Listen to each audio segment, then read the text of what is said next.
This is comedian and actor Keith Lyle. You're listening to Jim and Florence on the Forum.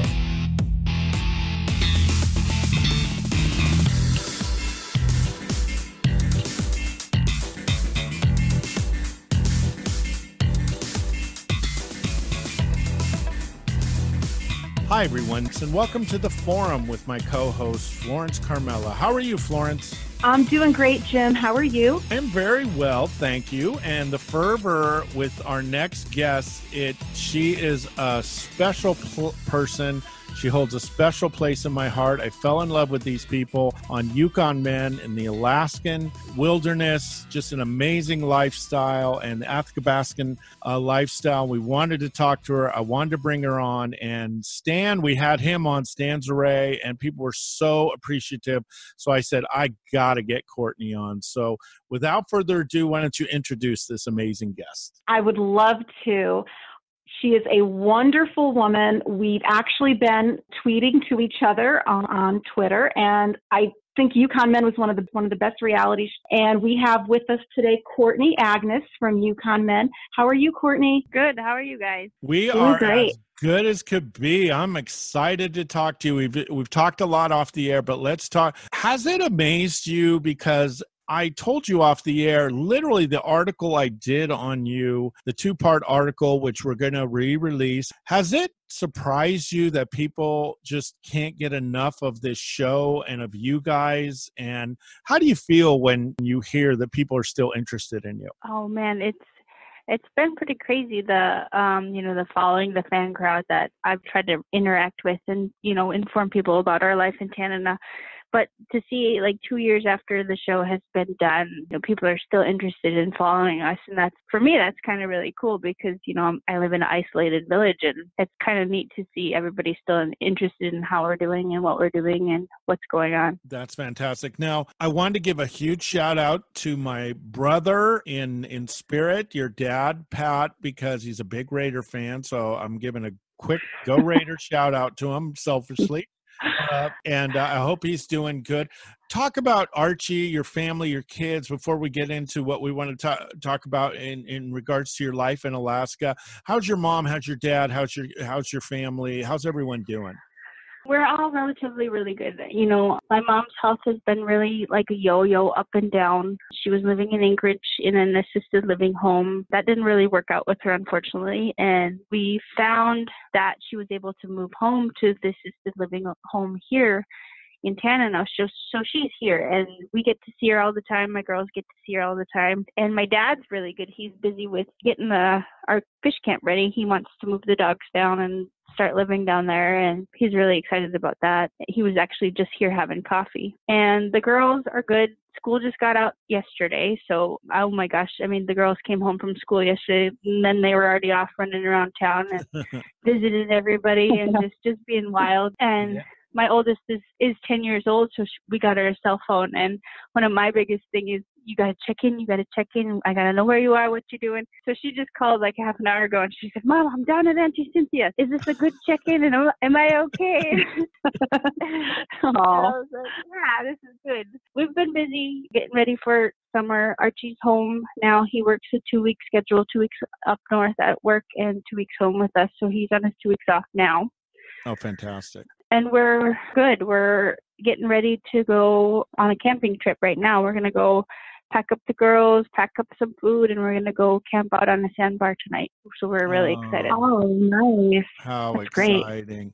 Now, tell us, especially Alaska has just become a fascination of the United States, the television audience. Now there's a million shows where Yukon Men, when it first came on, there weren't a lot of Alaskan shows. Now it's like everyone's into Alaska. Talk to us about, I believe you started doing sled races as a little girl at 4. What was it like growing up in Alaska? Because it's so different from everywhere else. In America, either young people live in malls or they're at home playing video games all day. And an Alaska kid, you come home and the first thing you want to do is go outside. There's just so much adventure, so much things to go on. Tell us about your life growing up in Alaska and what was it like? Back when I was growing up, we had one single TV in the house and it was, I want to say, one channel. when I was little, really little. But we were always playing out. We were always inventing games. I was climbing trees since I was 3 years old. We didn't have games. We didn't have iPads. We didn't have anything until we were a lot older. And so my mom and dad brought me home 4 days old from Fairbanks to the fish camp. I went straight to fish camp, and we had sled dogs, and we were always fishing.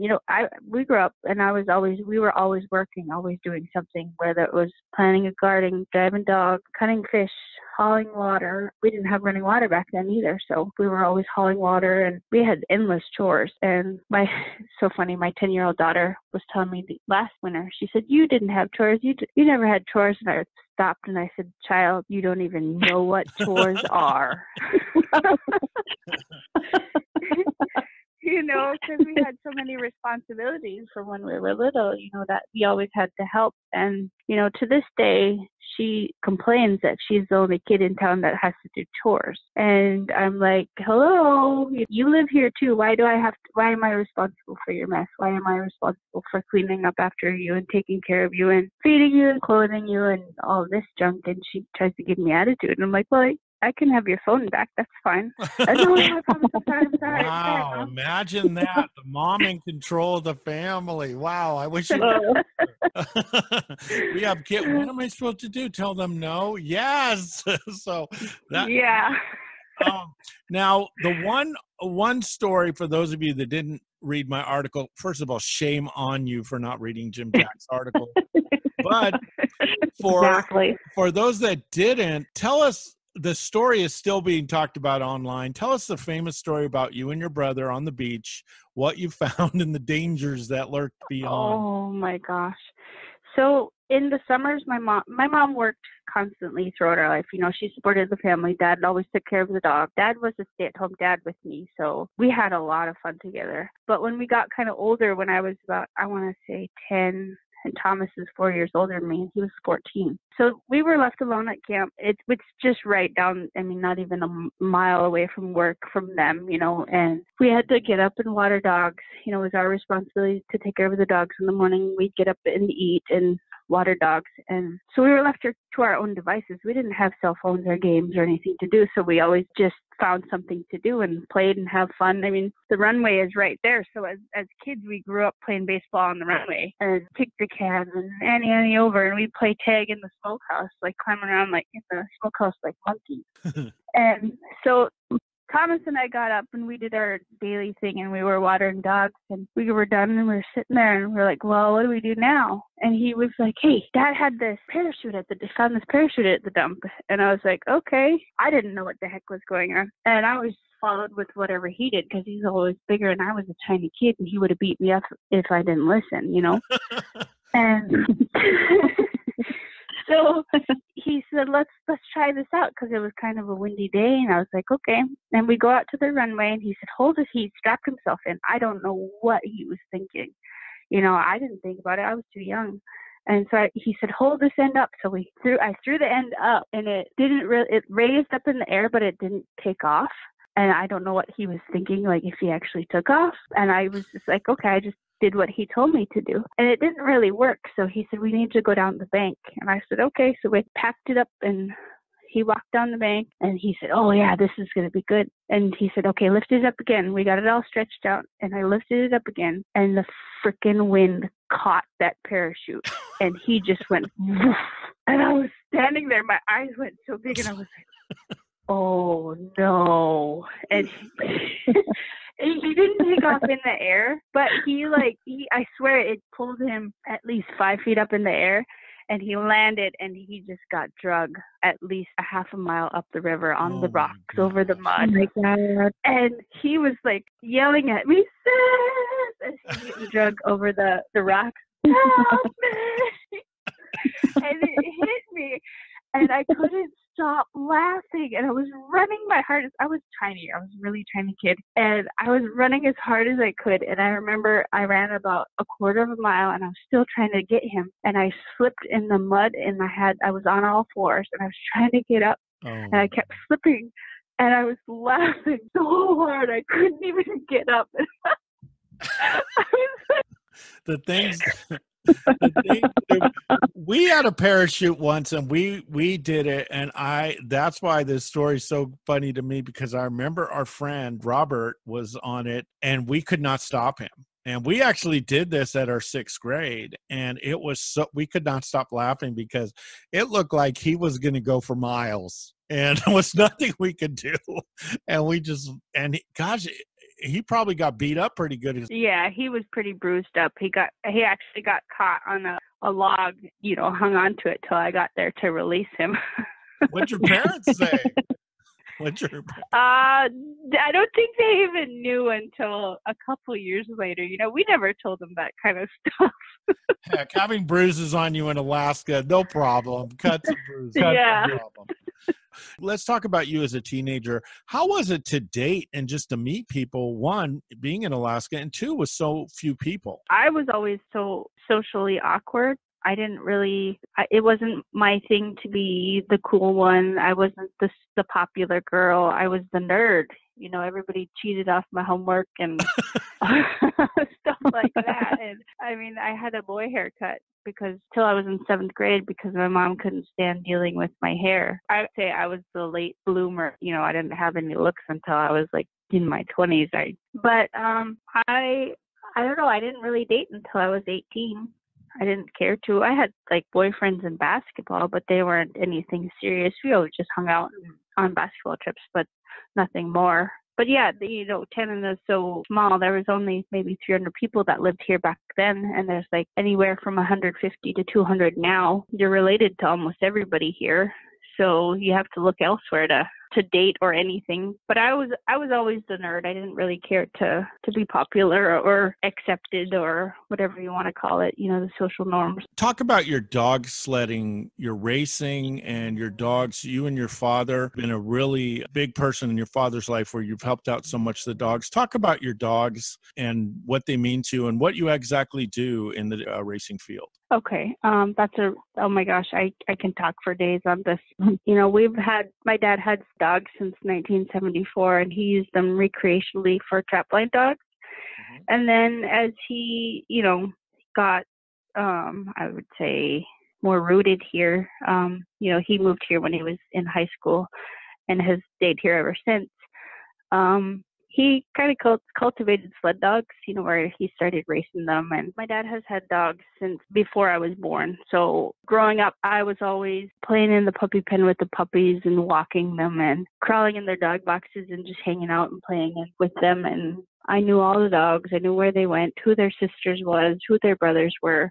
And as time went on, we started driving dogs. I've been racing dogs ever since I was 3 years old. Tannen is a really dog mushing community, so we have races all throughout the winter year. So they've just been a really huge part of my life. And as I got older, I moved home to help Dad with the dogs. We have a kennel anywhere from 30 to 45 dogs. That's, our comfort zone of what we can take care of and work with. And as the years have progressed, I moved home in my 20s when I got sick of college, and I just wanted to do something else.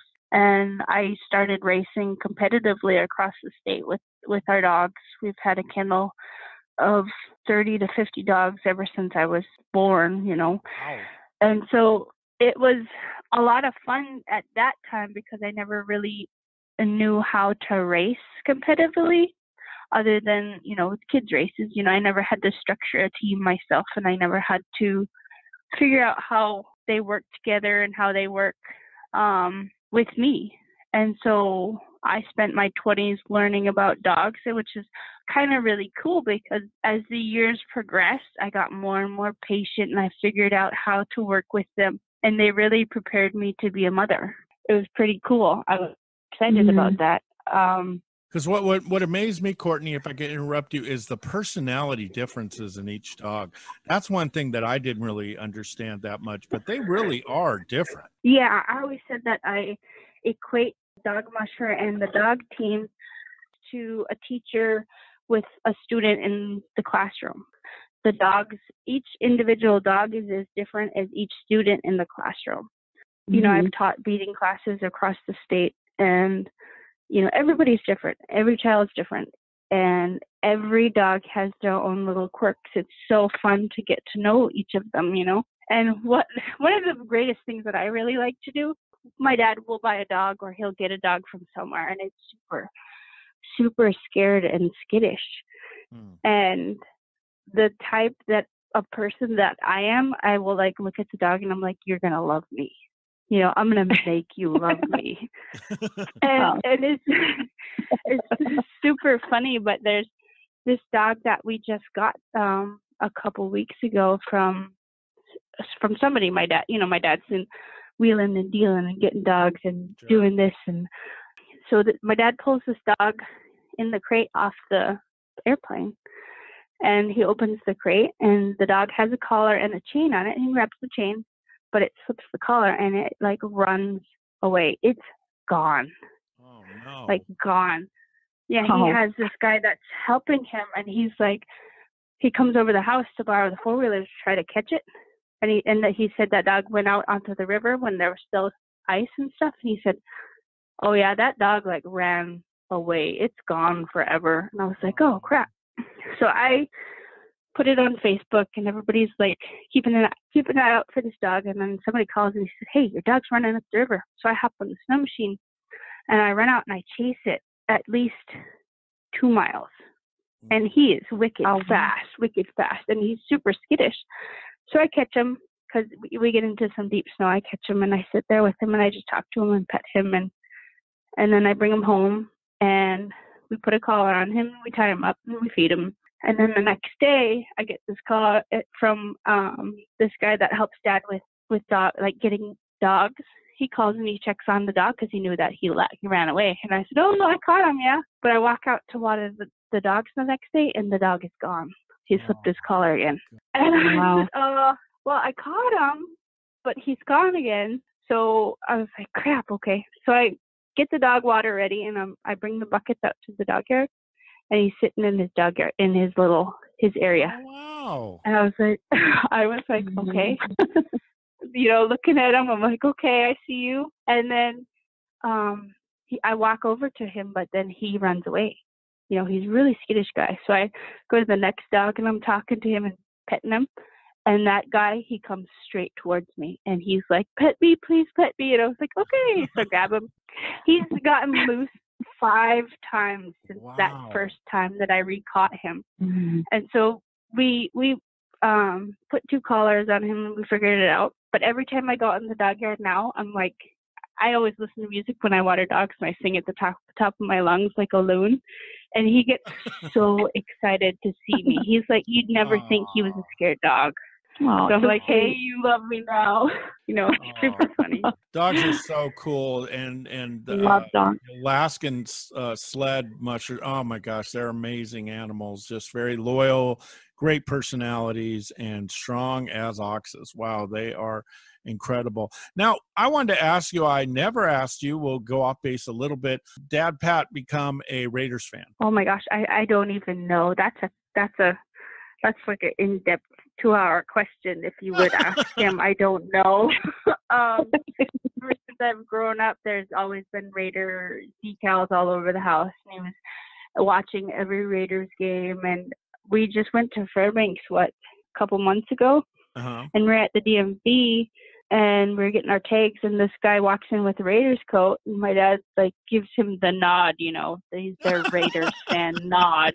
Yeah. And he was like, Raiders fan, huh? And I'm just sitting there listening, you goofy guys. And he said, yeah, everybody jumped ship on the last deal that, you know, the last whatever. Yeah, Khalil. Yeah. Uh-huh. Yeah, that big old thing. And I don't watch sports. I don't really understand it. But I knew it was a huge deal because my brother's was a Raider fan, but then he jumped ship. So, and my dad was like, nope, I don't jump ship, not ever, nothing, you know. And I was like, okay, you know, whatever. And so they were talking about Raiders business. I was like, you guys are too funny. It is a sickness, but it's fun. I remember one time this poor lady, pouring down rain. She was on the highway, and no one would help her. So I drove back, and because I thought, wow, this is a woman with 2 kids. Someone's going to help her. No one would help. So I went back, and I changed her tire, and she looked like the truck was kind of old, didn't look like, and I gave her $10. And she said, "Why are you so nice to me?" And I looked at and she had this big Raiders sticker, and I winked at her and said, "Go Raiders." And she laughed. So us Raider fans, we stick it together. No one loves us, so we're the vagabonds. We're the Alaska of the NFL. So Yeah. So now I wanted to talk to you about. We've gotten to know Ryan a little bit. We've helped Stan out on his to make his movie. We've got a lot of things going on with that. But why don't you talk? The one that really. Why don't you talk about the bone-chilling bear story with Ryan that you shot with one shot? Why don't you talk about that story? Oh man, yeah, that was a crazy time in my life, because Carrie was just born, and I don't even know if this is socially acceptable to say, but I was breastfeeding her, so we were having some bear issues. And Courtney, we're a pro breastfeed station here, so it's okay. But go ahead. Go ahead. So, there's I always think about this when I'm out in the woods. The animals can smell you before you even, in a mile radius. And so I'm out there. I know they can smell me. I'm lactating, and we're stalking this bear, and I'm like, oh. And Ryan looks at me. I was like, my milk just dropped, because I've been away from Carrie for however long. And he was like, okay. And I was like, just give me a minute. It hurts. And so we're walking back there, and it started slightly drizzling as we were going back there. And but to get back there, we have to walk through this stream.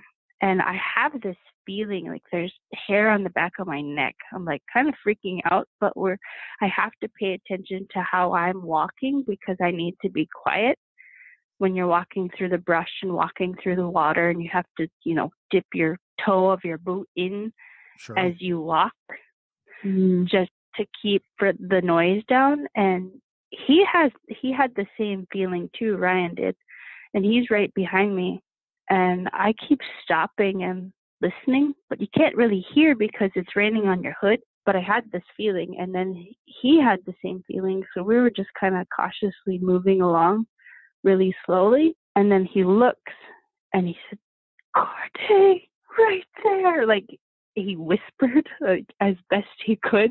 And I seen this bear, and it's like less than 20 yards away from us, and it didn't hear or smell or see us. Wow. And I pull my gun up, still doesn't hear us, but it goes behind the clump of trees, and I couldn't see it, and it's going straight towards Ryan. And so he's like panicking, he's flipping out, and I'm flipping out, and then it pops back out, and I shoot it right in the neck, and it drops.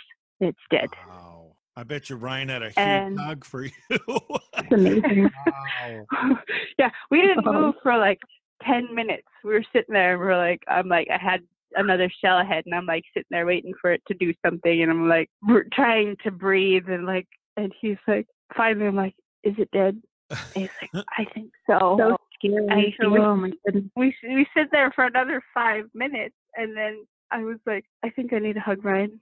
Oh my God. Oh. He started laughing, and he said, "Me too." Oh. It was pretty crazy. It was going right towards him. Oh my God. Because those cameramen do some amazing, they are with you the whole time. They try, what I've liked about the cameraman and us talking to Ryan is that, Courtney, they really tried to respect and be a part of the community. They didn't just come in, we're big time TV people and you guys are little Alaska people. They really fell in love with Alaska and with the people. And I really enjoyed his stories about learning about the environment and about the community and the community spirit and the Athabascan lifestyle. So why don't you tell us about just your interaction with them and how pleasant it was? Yeah, Ryan, there was two of them, Ryan and Casey. They actually had Alaska residency, after they were lived here for 6 years with us.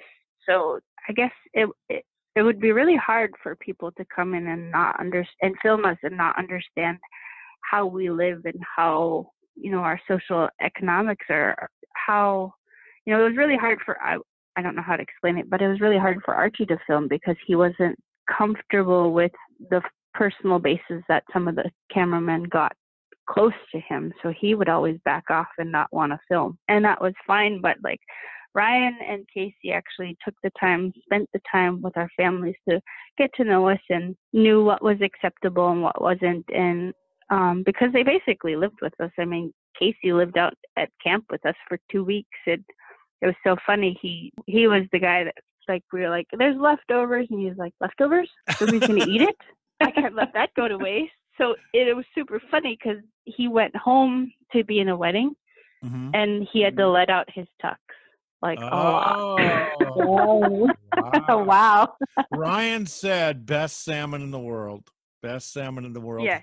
Yeah. So it was really cool to get to know them. And that's kind of why I think a lot of the filming turned out really good, was because they knew us and we knew them. And I knew what they wanted and they knew what, how to help us and direct us and what we wanted to do. So we made it into fun. It was a lot of fun to go out and do things. And, even Cuppy got out to have fun, and we made little shelters, and it was super cute. We went to Hawaii and Cuppy looks at the landscape and she goes, Mom, I could build a shelter here. I could live here.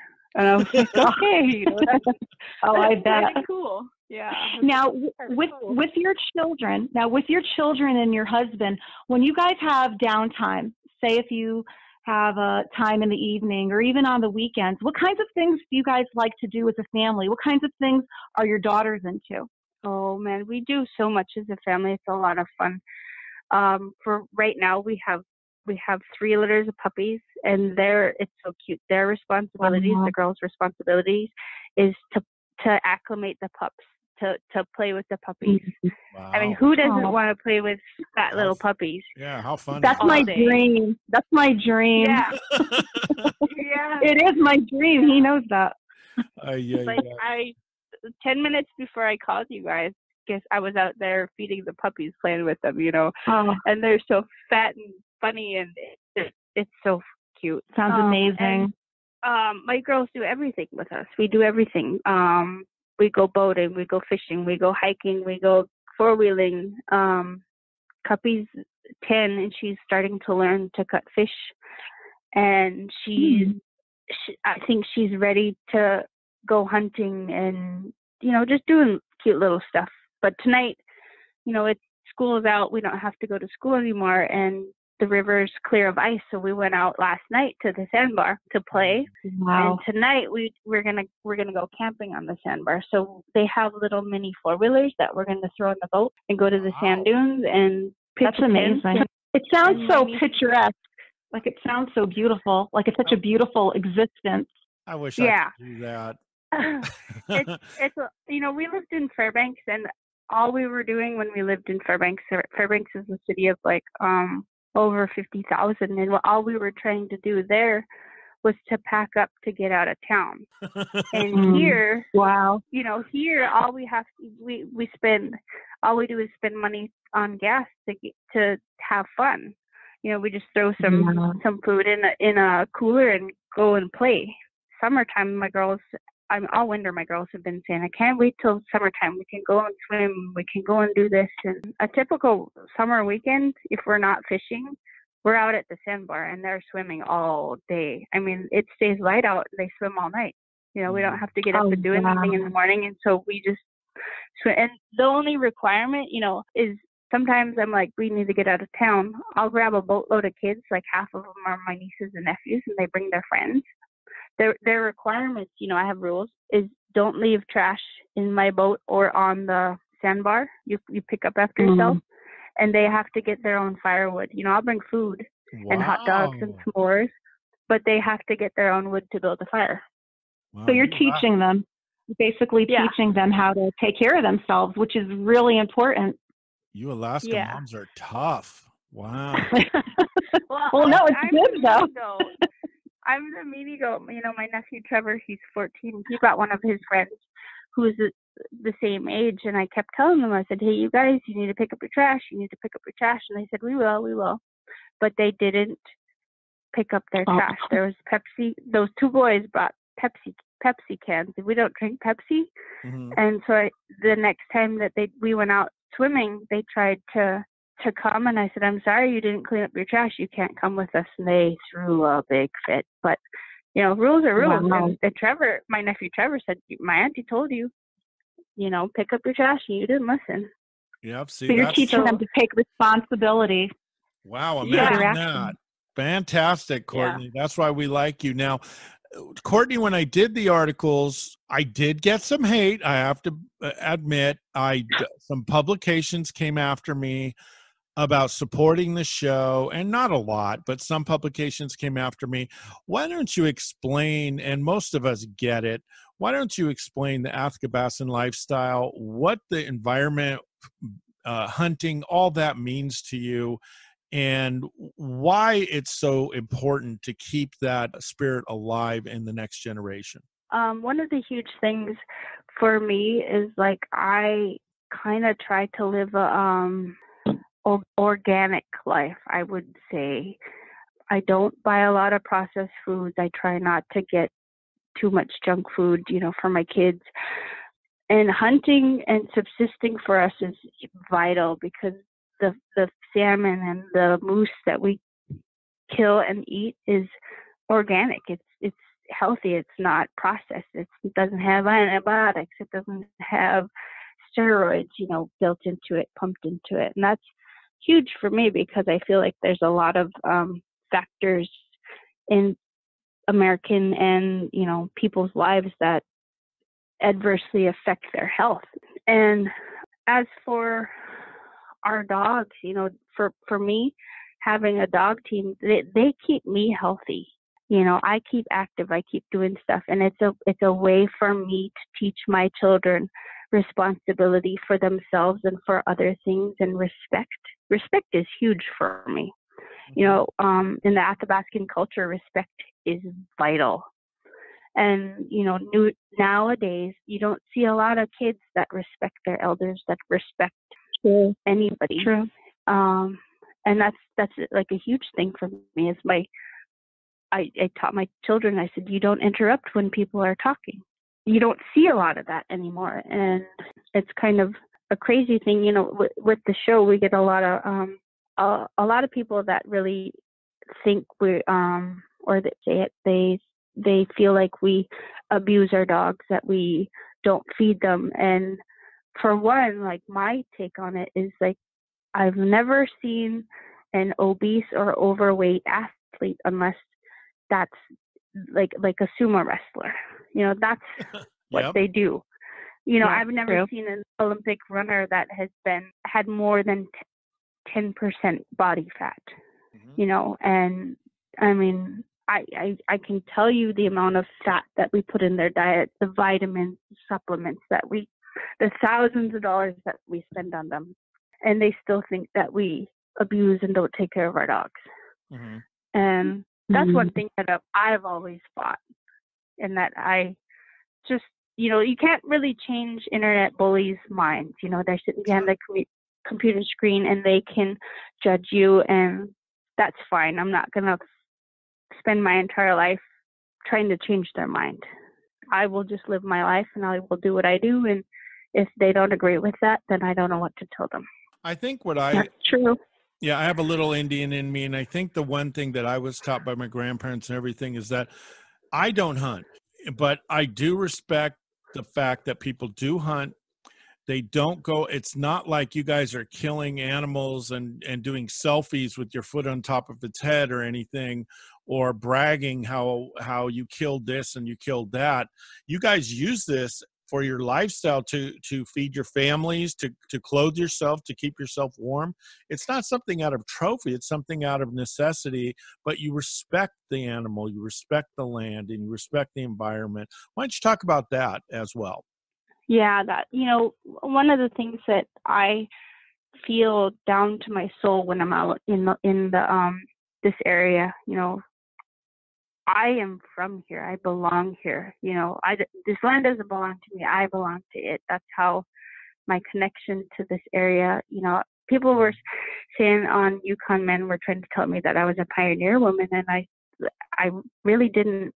I said, I don't agree with that. I don't feel that. And they were like, why? You are? I said, no, because I come from here. I belong to this land. My ancestors are from here. That's not a pioneer woman. A pioneer woman is somebody who goes out to an area and acclimates and lives and does that. But Yes. whereas an Athabascan person, I feel like we've coexisted and understand the language, the area, the vibes, of the animals, of the land, of the river. And for one thing, my aunt had always talked about was everything has a spirit. And I think people remember on the show when one of our best friend George died, the river spirit, it took him, and you have to respect that, and you have to know the boundaries, and you have to understand that. And so that's one huge thing that I've been trying to teach the girls is in everything is, that's a vital tool that I use the dogs for, is like, you have to treat everybody and everything as you wish to be treated yourself. And so, it's been an important training tool for me with Cuppy, because she's just on the go all the time, happy-go-lucky, and she rarely stops to think about her actions or consequences. And this last year, it kind of really, she was driving dogs with her best friend Bitsy. They're about the same age, and she started accepting responsibility, and it was so cool to watch her grow and learn that on her own. So now she's been watering dogs with me every day and taking care of the dogs. And the 3 litters that we have out here, they had the girls had already claimed them. And so I went to Fairbanks the other day to pick up my husband, and I said, Cuppy, you have to water dogs when I'm gone. You and Bitsy have to water dogs. I'll pay you guys. And they did it. They watered 45 dogs by themselves, and they had fun, and they just, they loved it. That's fantastic, because I think what Alaska, a lot of times in those environments, is that the kids grow up mature a little bit quicker, because you find out that in the olden days, there was a responsibility for kids. Even though you were doing a small amount of work, or you were still an important part of the family, and you still had a responsibility for the family. And I think that's what I loved of the show. And shout out to Cuppy and Carrie and Archie. And I think that's what I loved with your family, is they would learn things at a young age and learn that, hey, I do have a responsibility, and I am an important part of the family. Even though I might be doing something small, I'm important, and I need to take responsibility for this and take it seriously. It's really neat to see, like you said, the kids growing up and they start understanding their importance as a family member. Yeah. And that's a lot of things that we do as a family, is we do things with them, and we talk to them about how or what's going on. Their dad races snow machines competitively, and I race dogs competitively. And so they're exposed to a lot of different things here in Alaska.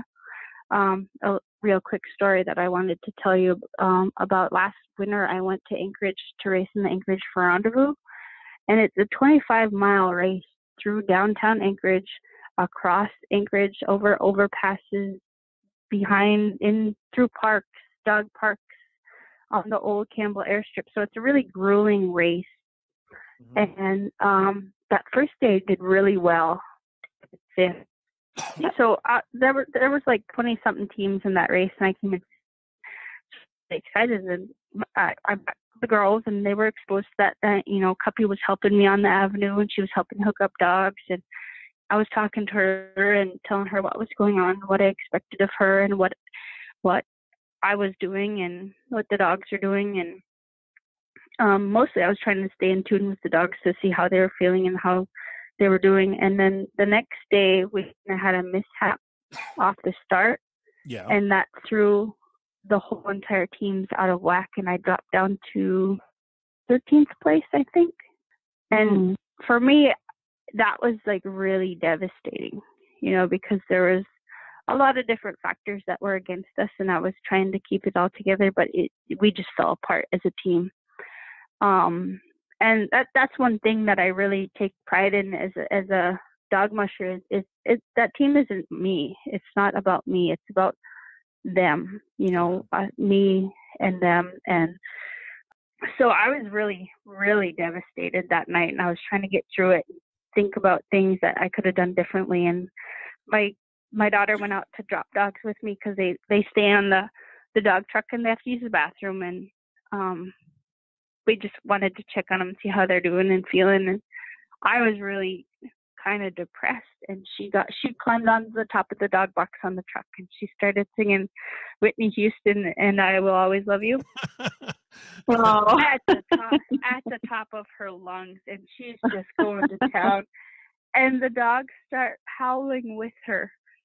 And I was like, it was at that moment, I was like, okay, we're going to be okay. You know, I was like, I need to change my mood, my attitude. Because that's one thing I always tell her, is like, you need to change your attitude. You know, if you're having a bad day, change your attitude. And so I was like, okay, you know, we're going to be okay. Because the dogs were like howling with her. And I was like, this is so cool. Mm-hmm. And I let her know, I said, you know, Cuppy, you're a vital member, you're a vital component to this team right now, because you helped all of us feel better. And she was like, okay, that's cool. And, you know, she's driving around doing dances and making us all laugh and giggle. So that was a really cool aspect. Oh, that's a great story, because a lot of times during the darkest hours, kids are the ones that could really bring a light to you, and they're such a blessing. And Cuppy has a lot. Both Cuppy and Carrie have really unique personalities, really fun kids. So I think you're going to really enjoy them growing up. With the last word, why don't you tell the fans of the show and tell the people that have followed you the show has meant to you and what their following has meant to you as well? I'd like to say that I'm thankful for the opportunity that it's given me and my family to enjoy ourselves, you know, bringing Alaska. So it's always been a positive light, or I want to say a lot of different things, like, you know, the negative aspects of their dogs, and Alaska is sometimes really dreary and dark and cold, and it's really not. For one, it's been huge for me to be able to show my kids how to live. And I want to say there's two different aspects. For one, you know, Cuppy was saying, I'm on a TV show. Because, honey, you're still a little girl in Alaska. You know, you're still just a same old little girl, just like anybody else anywhere in the world. You're still a person. You still have rules. You still have responsibilities. You still have to respect people. And so that's been really cool. And the other thing is, I am really thankful for the experience to be able to portray our lifestyle to everybody else. And because I take that, you know, one thing my grandma always said is I needed to learn to live off the land. And I didn't understand what she meant at the time. She kept telling me, you need to learn to live off the land. You need to learn how to be out there. And so I'm grateful for her advice to be able to show different people how we live and what Alaska can offer to people across, you know, the world. Well, you guys definitely share something very special with everyone across the world, because it definitely is, for a lot of people, like we said before, it's kind of like a romantic kind of way of living. And, you know, we want to thank you for coming on, and definitely really enjoyed this interview. And it was so nice meeting you and speaking with you. And this was a very special treat for us. So thank you so much, Courtney. Thank you for having me. I was super excited to talk to you both. Well, what we're going to do, Courtney, is in the future, we want you to come on, and we want you in the next couple months to think of some stories, because I still wanted to talk about the moose story when your family was really having a lot of things going on and you had to go out and feed the family. And you got a huge moose. And I'd love to talk about that and some of the other stories as well. Ryan had told us some of the stories you guys had. So you think in the next couple of months, we want to have you back on. And we love you. We care. Yeah. We just absolutely adore you, Courtney. I fell in love with you, just like with America, with your personality and your family and your mom and dad. Make sure you tell them we said hi. And again, go Raiders with Pat. And we just appreciate you coming on. But if you will, we'll have you back on in a couple months and just tell about some of the fun stories with your family and also some of the dangerous stories, because obviously Alaska you have to keep your wits about you there. But I hope you come back, and we would love to go further into some of the stories that you have. Thanks for having me today, guys. I was super excited to talk to you both. All right. Take care, Courtney, and you have a great Thank night. you. Great day at the sand dune. Okay, see you guys. Take care. Bye-bye. That was Bye. Courtney Agnes from Yukon Men. I just really like Courtney. What a fun person. Great family. And that show really opened a lot of people's eyes to an amazing lifestyle, the Athabascan lifestyle, just a respect for the land, respect for people, and respect for each other. I'm really excited about this podcast. Yes, I think it was wonderful. She's very sweet, and I loved hearing her stories, and I'm sure she has so many more to share. But yeah, I think it's for a lot of people, Alaska's like that faraway place that it's kind of mysterious, and people don't really know that much about it. So I loved talking to her. I think it was great. Already, I see your fantasy of me and you going to Alaska to visit me, you with the dog, mound of puppies, and me eating king salmon. So I already see that as your next fantasy. So I wouldn't mind that either. I love salmon, one of my favorite foods, and I've heard that is the best in the world. So, but thank you all for listening. I hope you guys enjoy this as much as we have. We're going to put out some links to some of the things that Courtney was involved in with the Athabascan lifestyle. We support it fully. We support the great people of Alaska as well. And thank you all for being so supportive of Courtney. Follow her. She's a great follow. She's fun. Watch her family grow and watch her and her shy but very nice husband, Archie, who's very hardworking, and we love him too. So thank you all for today, and I'm going to have some editing to do. We'll have this out Monday morning. Thank you, Florence, for another amazing performance. Great guest. Wow, this was good. Thank you, Jim. This was wonderful. So great. So thank you. Thanks, everybody, for all your support. And thanks for all the thousands of listens to our pod. It's just every day. Kind of wow. So if we don't say thank you enough, please, we do appreciate it. We talk about our listeners all the time. So take care. We have a lot planned in the future. Thank you so much, and have a great weekend and a great week.